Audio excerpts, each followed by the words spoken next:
অতিরিক্ত আবেগের বেড়াজাল মানুষকে সামনে এগোতে দেয় না।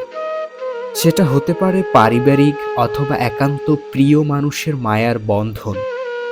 মানুষকে ছেড়ে দিলেই মানুষ এগিয়ে যায়। মাতার সন্তানের প্রতি অতিরিক্ত ভালোবাসার কারণে সন্তানকে নিজের মায়ার আঁচলের ছায়ায় রাখতে চায়, কিন্তু মা নিজেও জানে না তিনি সন্তানকে এই আগলে রাখতে গিয়ে তার কত বড় ক্ষতি করছেন। তাতে সন্তান পরনির্ভরশীল হয়ে পড়েছে, নতুন পরিবেশে নিজেকে খাপ খাওয়াতে ব্যর্থ হচ্ছে। সন্তানের প্রতি মায়ের ভালোবাসা অমূল্য, কিন্তু সেটা যদি জীবনে এগিয়ে যেতে বাধা সৃষ্টি করে, তবে সেই ভালোবাসা সন্তানের জন্য স্বাস্থ্যকর নয়। ভালোবাসা মানে কেবল আগলে রাখা নয়, প্রিয় মানুষকে স্বাধীনতা দেওয়ার নামও ভালোবাসা।